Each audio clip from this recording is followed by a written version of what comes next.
What's good, people? Good afternoon, or morning, or evening, wherever you're listening around the world. Welcome back to the channel. It's been a few days, so we thought what we'd do is a nice little build up to PSG, a look back over the weekend results, talk a little bit about the Premier League and the FA Cup, and then look at the team news and our thoughts going into tomorrow night. The weather's going to be beautiful. Let's hope the football is going to be beautiful. This week is going to be an absolutely glorious week. If you're into your weather, get yourself out in the garden because it is going to be beautiful. And I know Judge is normally looking like an extra out of Towie or Benidorm, so I'm sure he'll be getting out there in the sunshine. I've been out there. I have been out there. Like, you know what I Make sure you put your lotion on. What factory do you use, by the way? Very low, very low. Like, you know, See, I'm one of these 30 and above. Oh, do you know what I mean? no, it's not. Or are you like a 6 or an 8 or something? Yeah, like probably like when I first start on an holiday, it's down to probably an 8, and then like by the end of it on a 2, like, you know. Well, I go red and then a little bit brown, and then red and then white. I'm one of those. We was at football yesterday, and one of the players dodged. You know what I mean? Like, we're all sitting out in the garden, and he has to see the shade. It's funny.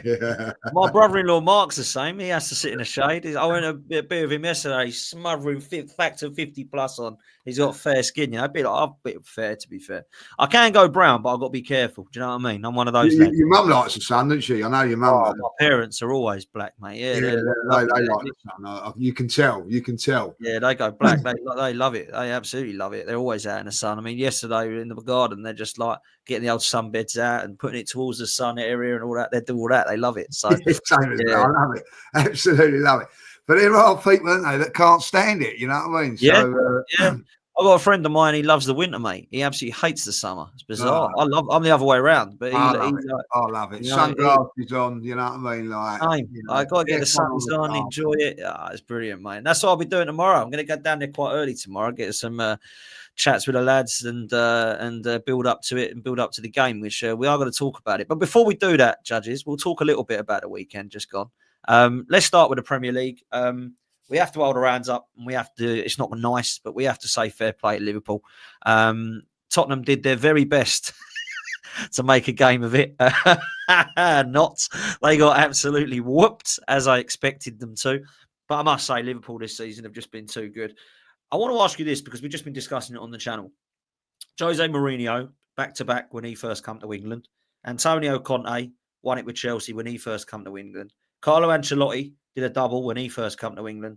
And Pellegrini did a double when he first came to England. Arne Slot has won the league when he's first come to England. I'm going to say it now. I think Jose Mourinho's was unbelievable because he beat an Arsenal invincible team and Ferguson's Man United. I think Conte, as much as they only went against Tottenham, City, Arsenal, Liverpool when they weren't quite at their best, to go into there, pick up a Chelsea team that was 10th, put Victor Moses and Marcus Alonso as wing-backs and go and win the league quite convincingly was quite outstanding. And Carlo Ancelotti did a double, Pellegrini did a double. Where does this rank for you in relation to that, of those 5 managers that have all come and done that? Because I think what Slot's done has been brilliant, but I'm not quite sure it ranks up against Jose Mourinho and Conte. But what are you saying? So I find this a strange conversation because, different eras and whatever. Like, if you win the league, you win the league, and everybody looks at you, go, "Oh, it's not better than that team, or it's not better than me." Who cares? Yeah, who cares? You know what I mean? Like, you've won the league, and it don't matter if it's not, So I get what everybody's saying, and it makes good viewing and content, and people can talk about it, and it raises debate. I get that, but you have to just take it in perspective as well. What Slot's done, I think the most amazing thing that he's done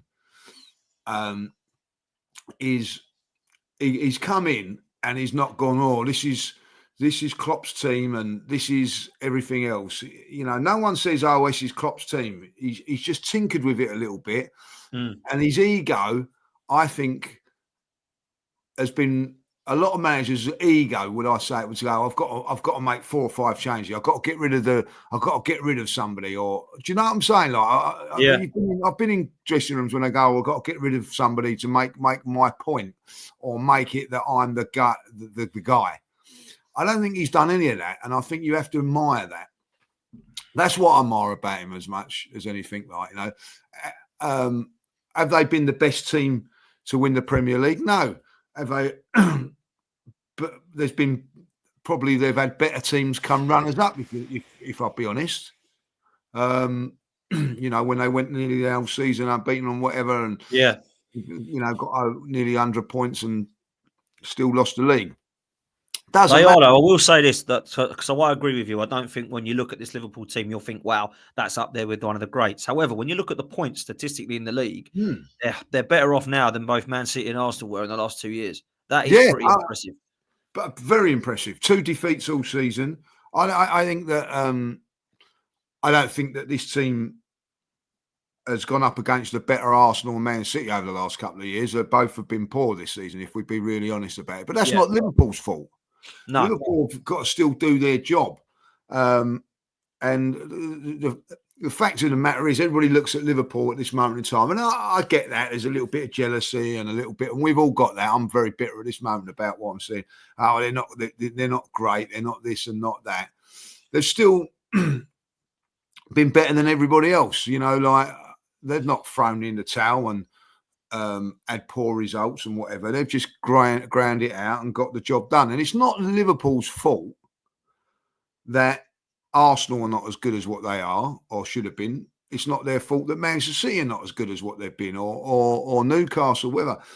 They've just done what they've had to do. Now, if Arsenal would have done that this season, they would have might have won the league and might not have. You know what I mean? Because this Liverpool team's been fantastic by grinding out results. The one thing I will say with this Liverpool team, and this again is not their fault, and me not being bitter on it, no one's put any sort of pressure on them when it really mattered. And sometimes you can buckle on that, like we did a couple of seasons ago. And that is not Liverpool's fault. That is Arsenal's fault. That is Man City's fault, or whoever else you want to say about it. Like, you know, for me, worthy champion, they've won the league. You can look at it and go, are they the best team in it? Debatable. You could turn around and say on their day, maybe like Manchester City would beat them, maybe Arsenal would beat them. But it's not about one game, Dan. It's about 38 games. And over the 38 games, or 34 as it's been, they have been better than anybody, because you might not be as good as Arsenal, you might not be as good as Manchester City, but I'll tell you what you are better than them is consistency. And consistency wins your leagues. You know, good consistency and everything like that. So I think that Liverpool should get all the credit that they deserve. They've been, for me, if you win the league, you deserve it, because in a cup run, you can have that little bit of luck. Look at Manchester City yesterday, Dan. You know, that could have gone another way. It didn't, like, you know. In the league, things don't always go your way, but then it's what you do when you respond to that. Like, and Liverpool have had a couple of setbacks, losing a couple of games. Their response is to go on 5, 6, 7, 8 games without losing and all that. So you've got to say consistency is a key thing. And listen, I look at, you know, let's take them from down the road. They're in a semi-final of a European trophy, because they get up for it every now and then, or every cup game. But in the league, it's 20 times they've gone, or 19 times they've gone away in the league, and they've not put in performances. And that's where it is. But you can put yourself in a position. Man United as well have had a horrendous season, but they put in 4, 5, 6 good performances. You're in a cup final. So for me, it's great winning cups, it's great winning trophies and everything like that. But the consistency Liverpool have shown over the course of the season, I think you have to admire them and admire the manager, like, you know. And I do believe. Listen, Arteta gets criticised a little bit, like, oh, it was Emery's team that he won the cup with. No one says that about Slot. I don't know why, but the reason is he's just come in and he's just tinkered with it a little bit. I think he's looked at Liverpool and gone, do you know what, Liverpool are a really good side, but a little bit mad at times. I think Arsenal were a little bit a couple of seasons ago, and he's just thought, I'm just going to take away from that, just put in my little things. And that's not having a criticism at Klopp, by the way, because Klopp's won it and done fantastically well. And he's just tinkered with it a little bit, and wow. You know what I mean? Well, look, he's got for me 15, 20% more out of 5 or 6 of their players, and it's not the Salahs and Trents and Alistons of this world I'm talking about. He's got the best out of Gakpo and Diaz. He's got the best out of Ryan Gravenberch. He's made Alexis McAllister even better. He's got the best out of Konate. He's got the best out of, I would say, probably, let's say, 5 or 6 of their players, which has allowed the Salahs, Van Dijks, etc., to get better, even better. which is crazy to think they could get even better because the stats of Mo Salah is just ridiculous. Yeah, absolutely ridiculous. So I think what they've done is unbelievable. I've put a poll in the chat, so let us know what you think. Who you think is the best out of the better achievement out of those managers that came to England for the first time. Ranieri doesn't count because he was at Chelsea before that. So people that would say Leicester is the best is as much as I think that's an unbelievable achievement. Ranieri doesn't count because he was at Chelsea before, so it wasn't in England for the first time. So they're the only managers that can be included in that poll. I haven't put Pellegrini in there. To be fair, did a double in his first year as well, but Manchester City did kind of add all the money to be chucked at it. So that's why I'm kind of putting the others a little bit differently. But everyone's got difference of opinions with it. Liverpool deserve it. We ain't got close enough this year. Let me ask you this, judges. Where did it go wrong for Arsenal? Not where did Liverpool win the league, because I think there's a few kind of scenarios that could be chucked there. But what moment in the season do you think it was like, we ain't going to win the league? Like what went wrong? What whereabouts was it? What was the scenario for you? Because there's a couple for me, and I'm a little bit extreme. Some people think I don't think we were going to win it when we signed Sterling and the window shut. I was like, well, we ain't done enough. We ain't going to win it this year. But I must say, I thought it was going to be Man City who won it, not Liverpool. So I'm going to say my opinion is the 21st of December when Saka went down. I thought we ain't going to do it because I didn't think we were going to get.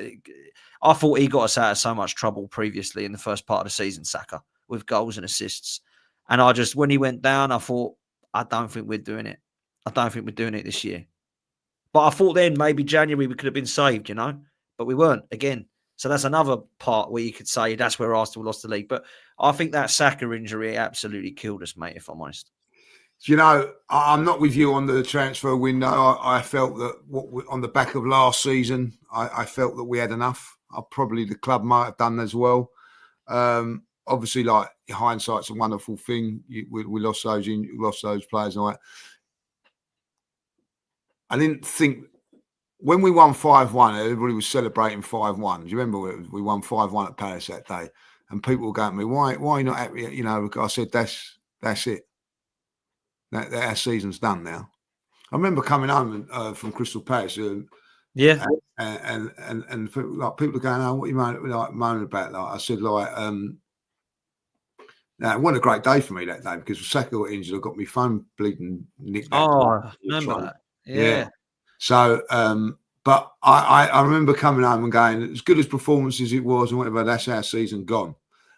But I had what's the word? I thought a safety net's going on. We got at least it's happening now, and we've got the January transfer window to sort it out. And maybe get somebody in and all that. When they didn't get anybody in January, the season's over for me, and that was including the Champions League. Somehow we've got ourselves where we are in the Champions League. But the day that I knew the title were gone, and it's happened for the last few years, every year at the Emirates, was West Ham at home. When we lost that game, I knew then that we was not going to win the league. And it's another failure at home. And I think the consistency of our failures in the last 3 years have not been this and that, injuries, bad refereeing, all that. It's been our home form. We have dropped too many points at home against teams that we shouldn't be dropping points against. West Ham twice, 2 years. Aston Villa can happen because they was a good side last season. So I'm not, even though that was a killer game for us when that was for the first time in the whole season that the league was in our hands and we blew it. I also think somebody said to me the other day is that when the pressure's on, Arsenal buckle a little bit. And I think that's something that I would have to say. So you're saying there 18 points dropped from winning positions this season. That's not that ain't going to win you anything. No. So, but for me, I just think our home form is just not being. Do you remember we dropped points against Southampton at home the season before that? You know what I mean? And if you look at the home draws this season, like Imran's just put them up. Like, thank you for that. Like Brighton, Liverpool, Everton, Aston Villa, Brentford, Crystal Palace. Right? Brighton won. We was in control of that. That was down to the Declan Rice incident. Well, Havertz missed a sitter as well. Should have won that game. You should have. We had chances to win that game, very much so. Even with 10 men. even with 10 men. So I look at that. The Liverpool game, I would say that was a point. I wouldn't say it because we decimated at the back that day. And actually was 2-1 up. We was a little bit unlucky. But I look at all the other ones there, Aston Villa 2-0 up, Brentford, Crystal Palace. We've had those results. I'm one of them, guilty for it. Well, it don't really matter. Champions League. We've got bigger things to think about, so I can see why we didn't beat Crystal Palace. I can see why we didn't beat Brentford. But at the end of the day, they've been there all the time, Dan. We're just covering it over with Champions League wallpaper. We're covering over the crack with a Champions League wallpaper. They've been there. You look at Everton this season, not beating Everton, home or away. They're in the bottom half of the table and they're a little bit missy-matchy. Yeah, you got to beat teams like that. Brentford, playing for nothing. Can't even get over them. And Brighton, home and away, haven't beaten them. You've got to. If you're going to win titles, you've got to win those games, Dan. And if you have a look at our home form, too many points dropped. And that's the reason why, The other reason you have to say is that Liverpool have been consistent. We've already spoke about that. You might have won 4 of those games. It's still not going to win you the league. We could do because you've got to go to Anfield. And as I said, we don't know. But for me, our home form again has been a letdown. I'm never convinced that we're going to win our home games. I'm never convinced. Different when you play the likes of Liverpool, Manchester City. Not so much Manchester United now. They come and done us. We got done in both cups at home as well, Dan. Newcastle. Why is that, Lee? Why is the home form like this? I don't get it. Do you? I can't put my finger on it. We're good away from home and not so good. Well, to be fair, we drew away from home this season as well, but mostly at home over the last couple of seasons. I feel like we've been talking about this for the last 2 or 3 years. Do we get too overexcited? Do the crowd get a little bit too much? And it's like, we've now made ourselves vulnerable. How do we do this? Like, we slip up, we make mistakes, we concede goals, we can't keep clean sheets. Don't get it. I think that's been a problem. I think you can look at lots of things of it. Like missed chances is one. When we have the chances, we miss them. We concede sloppy goals because we lose concentration. That's a thing that you can. If I've got one criticism to throw at Saliba, that's the one thing that I would say is that when we're maybe he gets a little bit too complacent. Listen, he's got everything in his game, as we well know. But the continuing conceding the goals, when you look at it, right, we're having 70% of play at home. So 30% possession and we're conceding goals in that 30% possession is ridiculous because we leave ourselves probably overexposed on the counter-attack and all that. And we do leave ourselves vulnerable.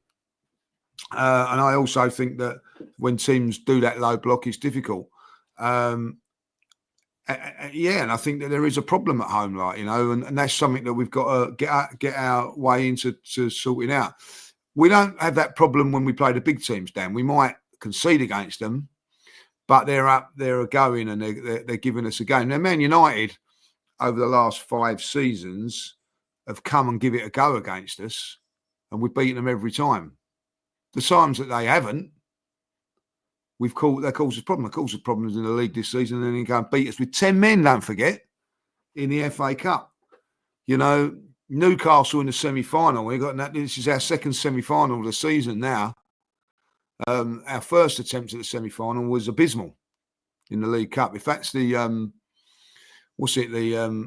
rehearsal, well, we foul. You know what I mean? If you look at that, Newcastle done a complete and utter job on us over 2 games, 4-0. Whether PSG will do that, I don't know. I think that maybe hopefully they will think that they're a good side and they can come and give us a go. And like Real Madrid did to a certain degree, and look what happened. So I think it's very, very interesting for that. But going back to the point, I think our home form has cost us, and it has cost us for the last 3 seasons, and it's not been sorted out, Dan. I had a conversation with someone. I don't know how you feel about this. turned around to me and said, if he doesn't win the Champions League, he's right under pressure next season. Oh, of course he is. And I said, even if he wins the Champions League, he's under pressure. That's true. I don't want this thing from Arsenal fans is we win the Champions League. Oh, that's all right. We've thrown away the league for another couple of seasons. That means he's won the Champions League. No. We've got to win the league next year. We've got to go and win the Premier League next season. We've got to show ruthlessness. I'm not saying sack him, Dan. I'm not saying that, but I'm saying like I'm putting him under pressure. I'm not going to. Oh, that's all right. Would you care though? Like, he's not going to get sacked, whatever happens. But would you care if he did at the end of the season? Hey, say we don't win the Champions League and we get in, I don't know, Simone Inzaghi or Diego Simeone or someone like that. Would you be like, oh my God, what have we done? What are we doing here? Would you care? Would you be like gutted? Would you be miserable? Or would you get behind Simone and go, right, Simone and Berta, let's go? Because this is a question I don't understand. When people say to me, who are we going to get? There's nobody else out there. Load of crap. Everyone said that after Klopp. Slot just won the league with Liverpool. Right? Yeah. So there's a load of rubbish about there's no one out there. But I want to know this because he's not going to go anywhere. But if he did, the fans, what happens to the fans? They stop supporting the club then? Oh, we've got Simeone now. We better go and support Everton. I don't get this. Like, you just get me on the team and go, right, new ideas, new pro. Simeone's got to go and win us the league. None of this he gets 5 years. Simeone's got to win the league next season. And he's got to win a Champions League next season. He's got to win it. This is what he's got to do. It's none of this. Oh, we start again then. New phases. Another 5. They bring another dog in. Another 5 years. No, it's not. We go and win now. I don't get all this. It's a great question. It's a great question. I'm a little bit older and maybe a little bit wiser now.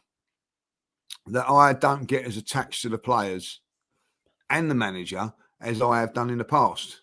You know what I mean? George Graham was a massive manager for me, but in the end, you know, I turned against George. You know, whether you like it or whether you don't, I felt that, you know, when the season that he went, he should have gone. He'd lost the plot a little bit, like, you know. Now Arsene Wenger come along, and you know what I mean, like he could do no wrong in my eyes. Could do no wrong, you know. And listen, most of my mates and everything had gone against Arsene Wenger before I had, like, you know. But in the end, you know what I mean. You know, you what's the word I'm looking for? Like, you know, it's like a marriage. I've just, you know, or a relationship. I just fell out of love with him, and I didn't want him no more. I know that's a horrible thing to say, but that's how it is.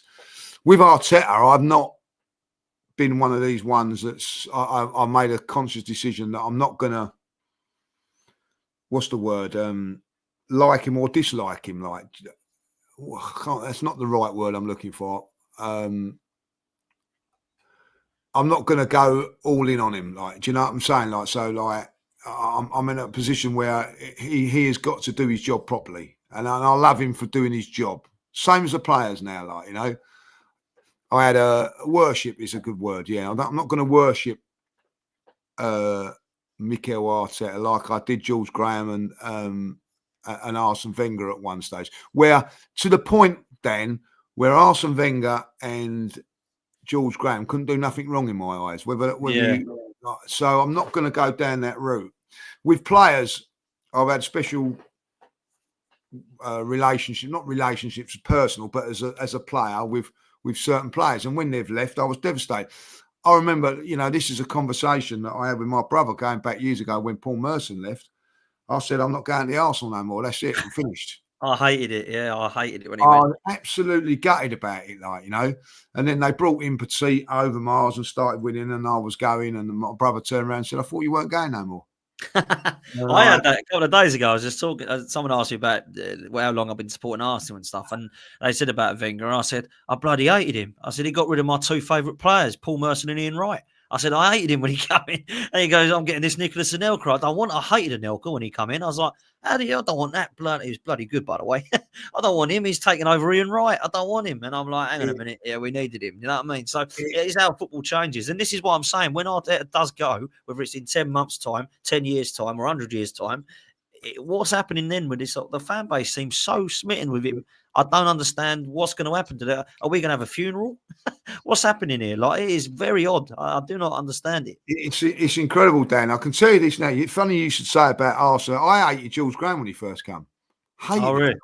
because he got rid of Charlie Nicholas. Yeah. One of his first things that he'd done. And I was in conflict with him, like, you know what I mean? Like, and this is a really I didn't like Perry Groves because he took Charlie Nicholas's place. Now I get on really well with Perry, like we've got a good relationship. I've told Perry this story, and he goes, "I understand." He goes, "You imagine how I felt like knowing that I had to replace the darling of Arsenal, like, you know what I mean?" And to his credit, he become a fan's favourite through adversity, really. You know what I mean? So, but do you know what won me over George Graham? Started to win. Of course, this is what I mean. It was This winning is what I mean. games. And if he wins this Champions League, if he wins this Champions League, it could be boom, lift off.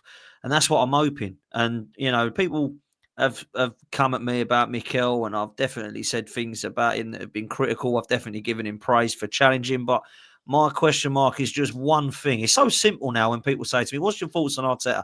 Can he win us the trophy?" That's all I want to. I don't care about his hairstyle. I don't care about his lifestyle. I don't care about his previous. I don't care about what he's going to go and do. I'm sure he'd be a brilliant coach. I'm sure he's going to be a good manager in the future. I just want to know if he can win for my club. That is all I care about. You know, if he would have had 5 Premier League titles by now, you think I'd be moaning? No, I would not. I'd be saying this bloke's a bloody genius. Done 5, Pete. But we ain't done that. We ain't even got 1 over the line. We ain't got a League Cup didn't We ain't got a Champions League. Didn't win the Europa League. We haven't won the FA Cup since he's blown this team up and put it together himself. We ain't won the Premier League. That is the only question mark I've got now with him. I don't care about anything else. Can you win me a trophy? And if the answer is yes, and he wins me a Champions League, I'll line up myself, Turkish, Curtis and troops, and we'll all eat a nice cherry humble pie next to his statue that we build. I'm more than happy to do that, Lee. I don't give a damn. Yeah? It's not about being right or wrong. It's about, can we win? That's my only question, bruv. And there's nothing wrong in that, like, you know what I mean? And this is what makes me funny. As I said, you know what I mean? I can talk about all managers like this. With Mikel, I've gone from, this is how I've gone with the Mikel thing, right? When he first come in, don't want him there. It's not, you know, not experienced enough. Like, wins the FA Cup, right? And I'm going, wow, this guy, like, you know, and the way he won the FA Cup, by the way, beating Man City and Chelsea, like, tactically, I thought, wow, we've got something special here, like, you know. Then it all went wrong, and we were losing week in, week out, you know, to the likes of Burnley and Everton and everybody who've never won at the Emirates, starting to win at the Emirates. No, he's not good enough. He's not good enough. Kevin, rest his soul, always used to say to us, it's about players. Let him get his players in. Let's see what he can do. He then started to get players in, and look what happened to us, and we was right up there. So my cycle over the 5 years has changed. And what has it changed? Mikel hasn't changed me. It's the results. You know what I mean? Like, we started to win games, and we're going away from home now to wherever we go, whether it be Real Madrid, the Bernabeu Stadium, Anfield, Manchester United, and coming away disappointed if we've drawn games, let alone not, you know, when I was going to these games and getting beaten 5-0, 8-2, 6-0. Go to Chelsea now. Haven't lost there for quite a long while. You know what I mean? Disappointed that we've only got a draw there the other time. Tottenham, we go away from home to Tottenham now, 3 years on the spin and beat them. Results change your perspective of things, Dan. But there is that thing now, and you're quite right what you say. Can he get them over the line? Can he get us winning trophies year in, year out? And he's got to do that, Dan. He has got to do that. And if he does do that, fantastic. And you know what I mean? Like, it's not about eating humble pie or whatever. He's just maybe proved you wrong and proved some people right. I will. I'll eat humble pie. I'll eat humble pie by saying that I was absolutely wrong because he won us a trophy I didn't expect us to win. No, I don't mind about doing that. I don't care doing that. I want to do it because we've been successful, that means. And these people, Dan, these people that keep going like, yeah, you got to believe in Mikel Arteta and if they win the trophy, if he wins the trophy, they'll all come back to you and go, look, you told you so. Those sort of people. But it's like if you keep throwing the dice on and you're betting on 5, one day it's going to come in. Yeah, 100%. You know what I mean? Like, you might have lost £1 million, but then, you know what I mean? Oh, I've won £10,000, but you've lost £1 million. Don't matter. I told you I'd get it right on 5. So true, yeah. It's the way it is. It's the same with the guys that are not for Mikel. You know what I mean? Like, you know, they're probably in a better boat because, you know, he hasn't won. And, you know, if he doesn't win, again, you know, they're all keeping themselves quiet at the moment, and rightly so. But if he goes out against PSG, there you go. There's another stick to beat him with, like, you know. I get all of that. For me, I don't care about that. All I care about is Arsenal. Now, I don't care who's the manager. I don't care who's centre forward. And I don't care who's the centre half or a goalkeeper. Because I can tell you when I did care, right, when we got rid of John Lukic, right, yeah, we brought in David Seaman. I was one of those guys that wasn't happy. Yeah. Right? When we let Paul Merson go, I wasn't happy. I wasn't happy when Charlie Nicholas was left, Alan Smith come in or whatever, like, you know, and you can go on and on and on about that, like, you know, I had whether you think it's right or ever wrong, I had a strong relationship or not relationship, but with Aaron Ramsdale, you know what I mean, in goal. You know what I mean? Like, right, it's wrong. It's proved out to be right. But because I had a connection with it, you know, you've got to come away from all of that and say to yourself, like, I ain't worried about who's playing up front. You know what I mean? A lot of people, Dano, you say about Ian Wright, a lot of people weren't happy about Ian Wright signing for Arsenal. I wasn't one of those, but like a lot of people going, what do we need him for? Proves to be whatever it is. You know what I mean? Players come and go. It's as simple as that, like, you know, and we all have our favourite players. We all look at it now like, do you know what? I'm not having Saka as my favourite player. I'm not having Saliba as my favourite player because I don't want to get hurt when they go. You know what I mean? Like, I'm pretty sure like Robin Van Persie was a big favourite of a lot of people. Why do people hurt? Because Thierry Henry. They all go. You know what I mean? Like, it's hard not to get attached. It is hard. And I understand, like, you know what I mean? Like, as Mr. Waffle says, the trouble is that fans do care about. Listen, I'll never ever tell any Arsenal fan how to support Arsenal. You support Arsenal how you want. It's your individual choice to support Arsenal on that thing. If you love the manager, I ain't got good luck to you. If you love the certain player, good luck to you. We've all got to have that. I think the younger you are, you're going to have that. I think, you know, if I'm 15 now, I'm going to have Saka on my back or Saliba. I'm going to love it. Like, you know, I've got to say that. But I think that when you have so many knockbacks being a fan, Dan. Yeah. So many favourite. If you think about it, over a 20-year period, your favourite players are going to go. You know, and you're never going to replace a Bergkamp. You're never going to replace an Henry or Vieira. You know what I mean? Like, they were unbelievable players. You're not going to replace them. Like, you know, Tony Adams now is a distant memory in a lot. But so I heard someone on an interview saying the other day who's the best centre half in the league. Someone said Tony Adams. He goes, I don't know him. My God. Because he's not, you know, he's like, unbelievable, not for 20 years or whatever he like. He's a 15, 16 year. These are the things that happen, like, you know what I mean? Like, you know. I must admit, I was chatting to someone, they said, what were the Invincibles like? Tell me. And I'm thinking, crikey, I'm 37. I'm not like in my 50s. And I'm thinking, yeah, but they were like 19, like talking to me. And I'm thinking, yeah, it was 21 years ago that now. So like, they don't know, you know, and it's scary. It's crazy, really. You think how long ago it was, you know. I'll tell you an incident about the Invincibles, right? And this is where I'm fickle. My dad was the same. Do you remember we drew with Portsmouth 1-1? Yeah. With the dodgy penalty. 5 penalty, yeah. Me and my dad said we'll never win the league with that. Can't perform like that, never win the league. We ain't winning the league this season. Me and my dad walked out of that game and said we ain't winning the league. Crap.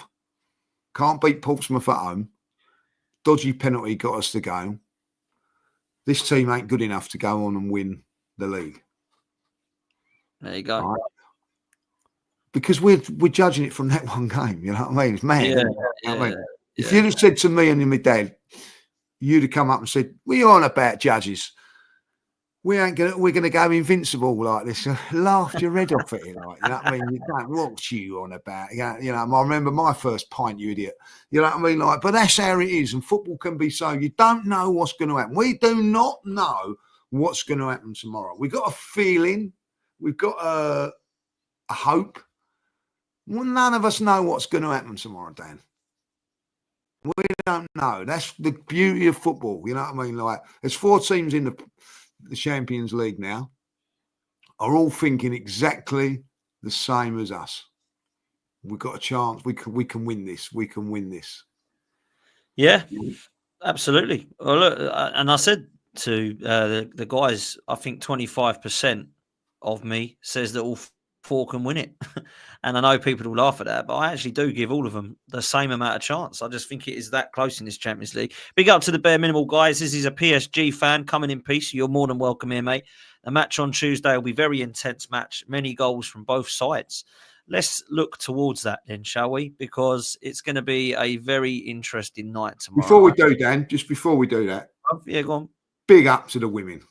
Big up to the women yesterday. Oh, yeah, we have to mention that. Yeah, we do. We do have to mention that. Unbelievable performance. Now, if you'd have told me that they would win that game 4-1, I would have said, I'll remember my second pint. You know what I mean? Like, at the end of the day, like, you know, that is incredible. And well done to them. They're like, you know. No, they deserve it, mate. A lot of people saying Arsenal-Barcelona. That could be the men's and women's final. Could be Arsenal-Barcelona. Could you believe it if that happens? Wow.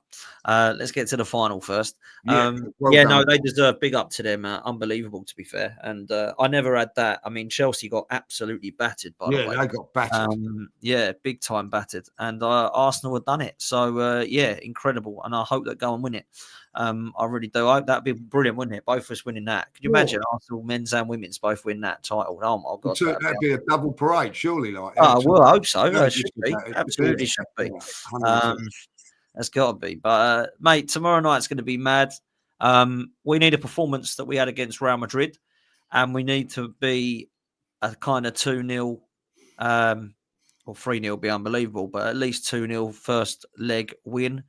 What's your thoughts going into this one before we start diving into teams and all that kind of stuff? What are you telling me? Oh, your mum makes me laugh. I say that. You know, what's she saying? Oh, what? With Havertz coming back? I hope Kai is in the fire. I'm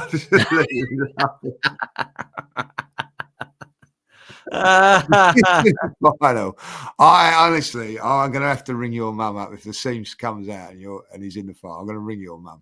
Imagine if we're in the final and Kai Havertz comes on, that just honestly, she would. And if he comes on and gets the winner, I'll tell you that. I'll be running around. I'll be running around to your mum's house. I'll tell you that. You know,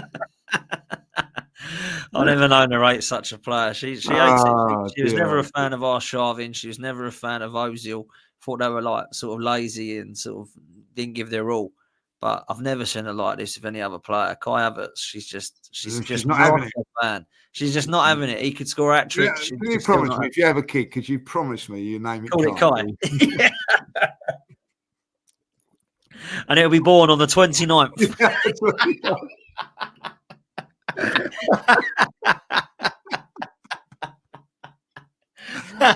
have to have Guy on the back of her shirt. Oh, mate. Dear. They love you, mate. No, that's got like, you know what I mean? I'll pay you £1,000 to do it, Dan. I really would, like, you know what I mean? Oh, dear. Like, my thoughts on it, I'm going to say it now. I think someone has said it in the chat as well. Like, you know, I've got a weird and horrible feeling about this that I think the Thomas Partey suspension is a big worry for me. A massive worry for me. Like, I don't know who's going to replace him. I don't know what the best scenario is for it. We've all got our theories on that, whether Marino goes back in there, or a miracle that Jorginho's fit, or they put somebody else in there, because I am panicking about this decision. Because for me, it ain't a problem putting Declan Rice in and into the Thomas Partey position, because I don't think that's a problem. I think that he'd do a near as good a job as him. It's just then we lose Declan Rice in that role of what he's doing. And I think in the Champions League, the role that he's playing is a little bit different, Dan, to when he's playing in the Premier League. It is more. There's more space in those areas, and he exploits it box to box, box to box. So I'm a little bit worried about that position, and that is my fear. I think if he was playing tomorrow, I would have no problem that we'd run over PSG. I know you might think that's because I think that the three of them would. I think it's a massive, massive decision. I don't know what the right decision is, Dan, if I'll be really honest. I don't know. Just going to have to trust the manager to make the right decision. And even if he does and it doesn't work, I don't think you can blame him on this. I really don't. I think if you ask 10 fans what they do, I think you come up with 10 different answers. Yeah. I really do. Yeah.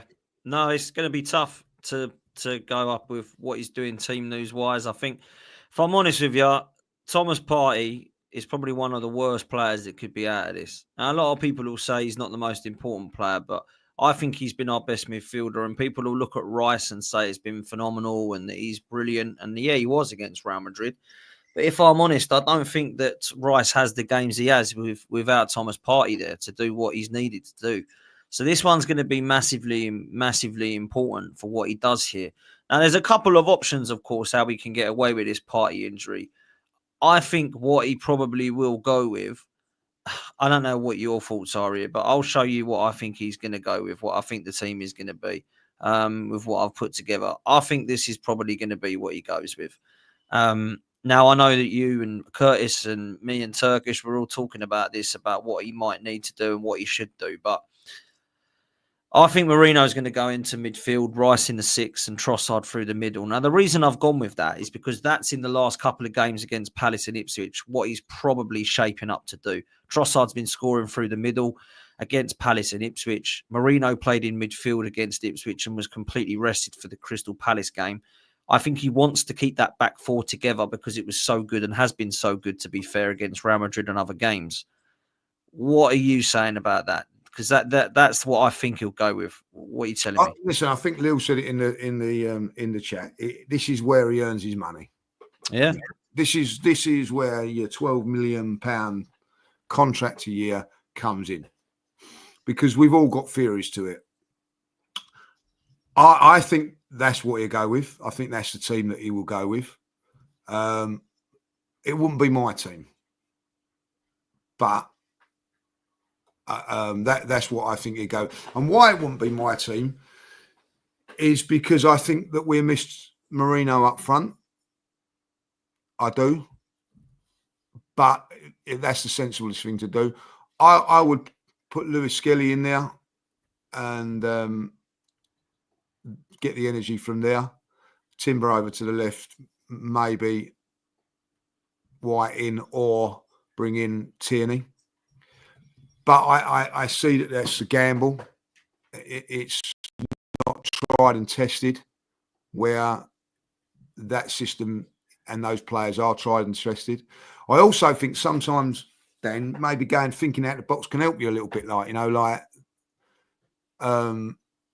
Enrique and PSG would be looking at going, that'd be the team we're playing it, and then all of a sudden it could be a little bit different. But I think that's what he'll go with. And the reason that I say that, and the reason I'm a little bit more this is what you'd go with. You'd have Timber left back, Ben White right back, and then Lewis-Skelly in the middle with Rice holding. That's what I would do. I'm with you. I'm with you. I'd rather that. But I don't think it will be. I'll tell you why. There's a couple of reasons that I'll go with that. One, that gets that right side back to where it used to be. And that's nothing on Timber, by the way. I just think that Odegaard plays better with Ben White and Saka on that side. They link up very, very well. Timber is a beast wherever he plays. I still think that's a solid back four, by the way. I think that someone like you can play, them two can swap around a bit in Rice and Skelly, but Skelly can go past players. He's got strength and all that, but and you got that Marino factor up there, and I felt that them three up front worked really, really well against Real Madrid. And the one thing is, I think that if you've got Marino in there, Dan, there's an option of like I can put a cross in. I think at times in this game here, you know that the cross ain't coming in. You can defend it a little bit better. Or, and I mean this to see, when you're playing, you know that he's not going to cross it. You know you've got to defend. It's easier to, how can I say, you can defend a little bit like, like, stop the cross. Well, if you're going to stop the cross, you've got to go in a little bit tighter to him, meaning that then he can beat you a little bit quicker. But if you haven't got to worry about the cross, your distances can be a little bit more. So he hasn't got that thing to take you on so much. You can, and I think that will help us knowing that, if I don't go tight to him, he's going to whip a cross in. If he's not, he's going to go around me. So I just think our choices just lack a little bit for our wide players. And our wide players are so key to us in this game. But what do I know? You know what I mean? Like at the end of the day, it's not what we want or what we think. It's £15 million a year Arteta. He's got to get it right. Yeah, and listen, if he goes with that team that you put up first, I'm not going to be going, that's the wrong team. He's got it wrong or whatever. I think this is a decision that we just didn't want to have in a semi-final. I know we won against Real Madrid and all that, but I enjoyed it. Don't get me wrong. I was enjoying that we'd gone through and everything, but we was through 20 minutes before that before that booking, and I was right happy and everything like that. But when that booking came, it just took the shine off it, because then I'm in the next round thinking, what a silly thing to do. And the more and more it's come up, the more and more of a problem it is for us. And we don't even know that Marino is going to be fit. We're all surmising that he is, by the way. Imagine if he's not, we're in a little bit of trouble. If he's not fit, we have to play Lewis-Skelly in the middle and Trossard through the middle as a striker, mightn't we? Trossard will be up top. Lewis-Skelly will come in the middle, unless he brings in Zinchenko and keeps Lewis-Skelly at left back. But I don't know. There's a few options he's got, but I don't feel like. What about if Jorginho's fit? What would you do? Well, if Jorginho's fit, I think he plays. I think he just comes in for party and the rest stays the same. But I don't think he is. I think his ribs are going to be too bad. I'm with you on that. If Jorginho was fit, I think that would be I wouldn't be changing anything other than that. Unbelievably, he's not fit, which is all right. Unless, listen, he can have painkilling injections and things like that. But I'm not so sure that's the way to do it. So listen, that for me, the team, I'm hoping to get down the pub myself. I ain't got to do the starting 11s tomorrow and all that, because they're at the Box Park. So when that team comes out, I'm going to be a little bit. It's going to be an interesting one. I think like the team what time is it? 8 o'clock kickoff. So it'd be 7 o'clock, quarter to 7. That'd be a very interesting. That's when it get interesting for me. Like I'm trying to keep my nerves away from the game at the moment. Like, I'm looking forward to it, but I'm trying to this. I'll be nervy. 100%. I'm nervous as well. Absolutely, I'm nervous as well, but also looking forward to it. I think the PSG will be the same, bruv. They'll be exactly the same. They're going to be nervous. Of course they are. But look, I'm quietly confident that if we do what is expected, I think that we can we'll get through this tie. I'm not going to say we're going to go win the Champions League. I think Barcelona will win it, and I stand by that. But I want to get to that final, and then we'll talk about that then. We got to get across this line, and this is a tough side, mate. This is a side I've got a lot of time for. I think what Luis Enrique's done with them looks brilliant.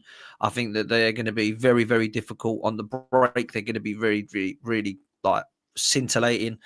We saw what they can do against Villa, but we've also saw that they can be got at, Lee. So 100%. they've definitely got quality, and I think it would be arrogant of us to expect this to be like, we'll be all right. Do you know what I mean? We can't do that against PSG. And what we can't do, judges, is have Saliba dicking around on the ball like he did at Palace and Vinicius Junior. None of that stuff. We iron all that crap out, because that can't happen. If we do that in the Champions League, you're out, mate. Yeah, and we're lucky that against Real Madrid we just scored when that happened, because if that was 1-1, Lee, and he does that, Saliba, we are out. You know what I'm saying? So he can't do that and dick around against PSG. I'm not saying Saliba always does this. He's not a bozo. He's got credit in the bank.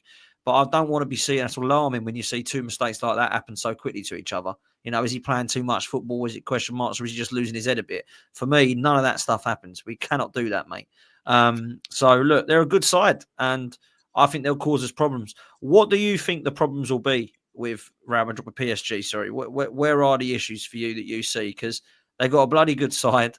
I think they're brilliant going forward. And I think they can cause us some problems, mate. I'll just put their team up or what they expect their team to be.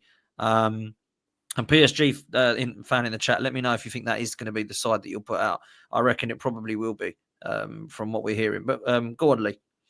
Well, do you know what? Right, I think the problems will be our own doing.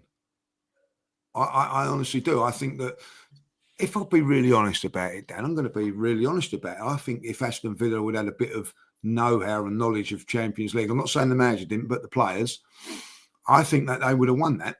I felt that they messed up.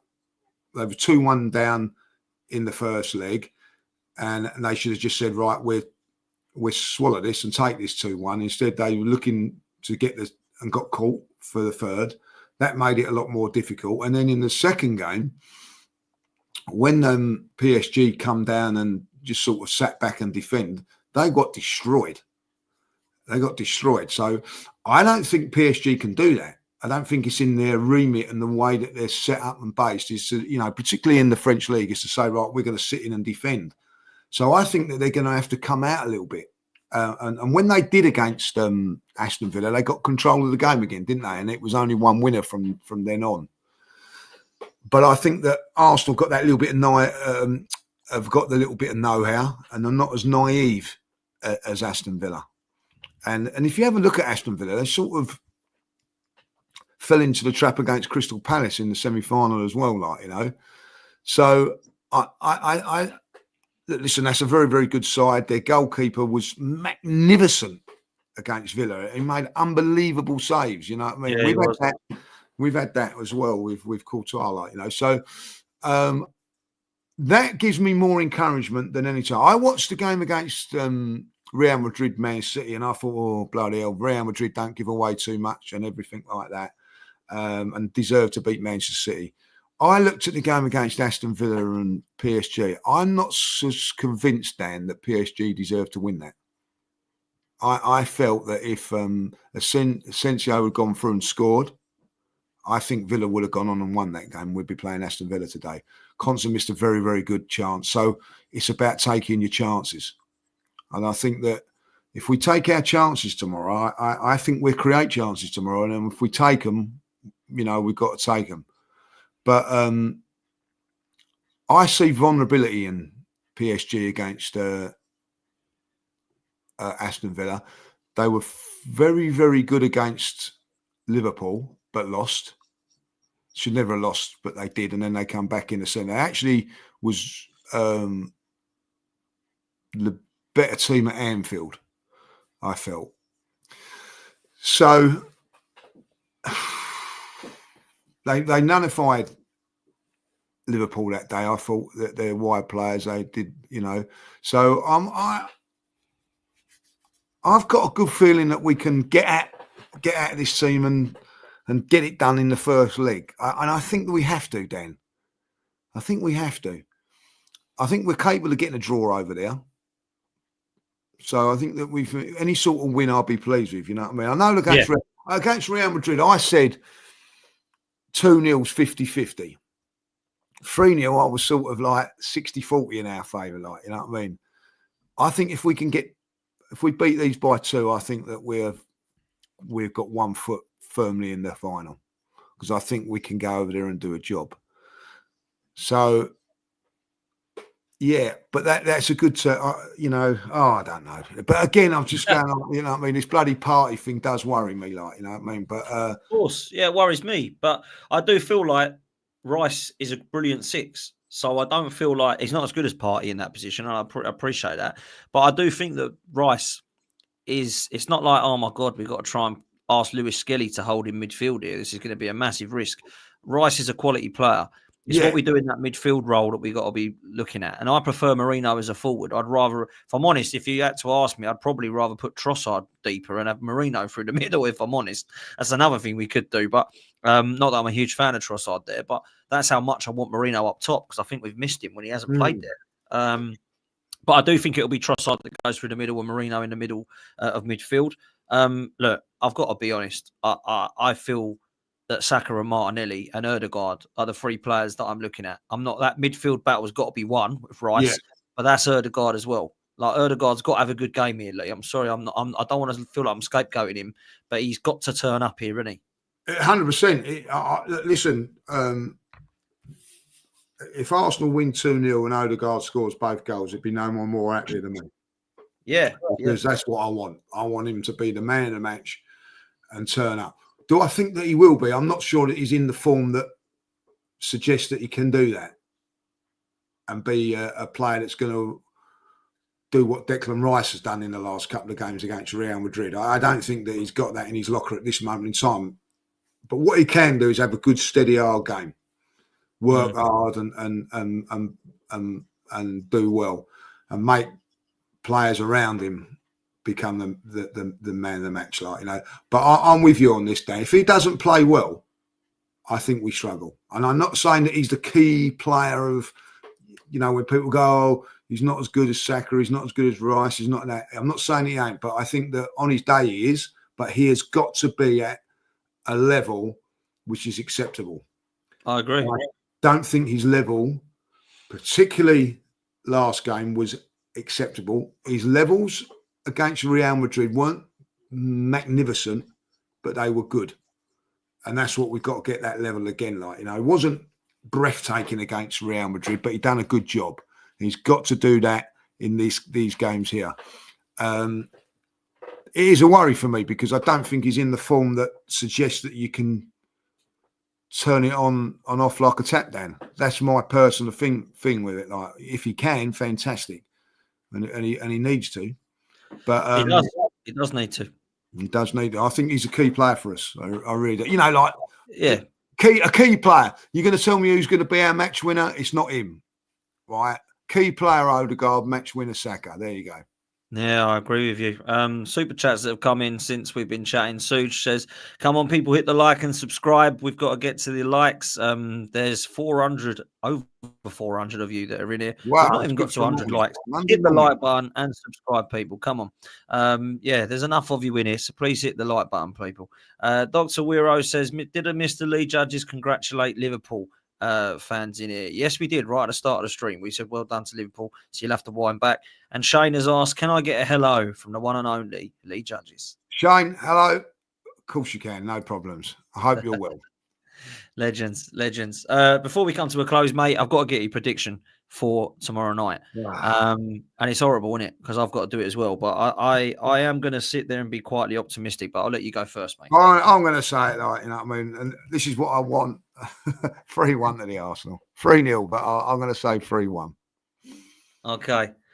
I'm going to go 2-1 Arsenal. Would you say that? I would, because it's a win going to PSG.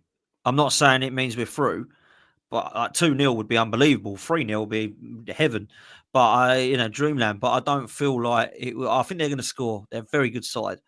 I'll go 2-1 Arsenal because we're at home. Just get the home advantage, and then over there, talk to me next week about that. Yeah, so, it becomes a different game, doesn't it? Like, you know what I mean? Like, I'll tell you what, I'm not looking forward to the bloody Bournemouth game. God. Oh, that's just going to be hell, isn't it? Let's be honest. 5:30 kickoff.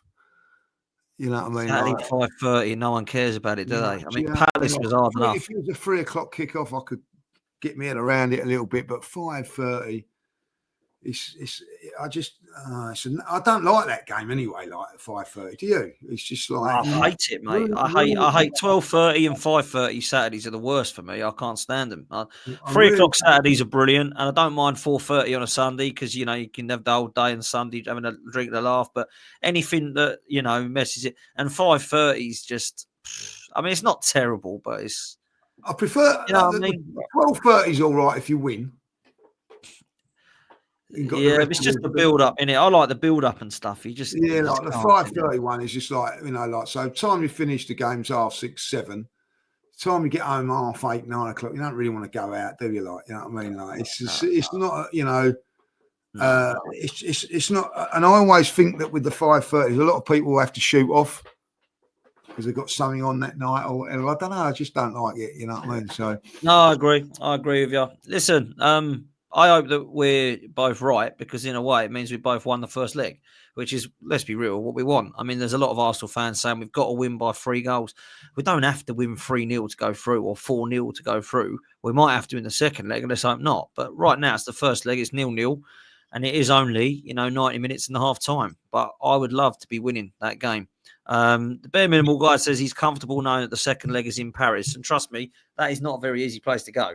So we thought that the Bernabeu was one of the hardest. It is one of the hardest, but PSG is very hard away. So we need to be going into that game winning, in my opinion. So let's see what happens.